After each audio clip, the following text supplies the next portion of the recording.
কৌশিক, হ্যাঁ তুমি কি আমাকে ভালোবাসো? আমি?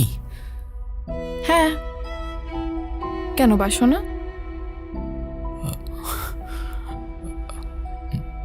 না। হ্যাঁ। কি না হ্যাঁ না হ্যাঁ বলতেছো? আমি জানি তুমি আমাকে ভালোবাসো। ওকে। আর তুমি? আমিও তোমাকে ভালোবাসি। সবকিছু অনেক ফাস্ট এগিয়ে যাচ্ছে না? এগোতে তো হবেই, আমাদের কি সে বয়স আছে নাকি? কিন্তু আমি তো ভাবছি অন্য কিছু। কি ভাবছো? তুমি বাবাকে বিয়ের কথা বলো। বিয়ের কথা মানে? কেন করতে চাও না? না, চাই, কিন্তু এখনই? হ্যাঁ, কোনো সমস্যা? না, কোনো সমস্যা তো নাই।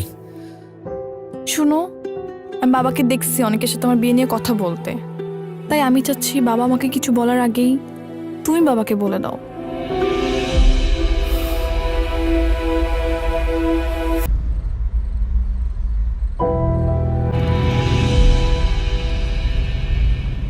ও কৌশিক, তুমি? তোমাকে পেয়ে খুব ভালো হলো। আমি অনেকক্ষণ যাবত এখানে দাঁড়িয়ে আছি, কোনো রিক্সা পাচ্ছি না, কিচ্ছু পাচ্ছি না। আমাকে বাসায় পৌঁছে দাও তো।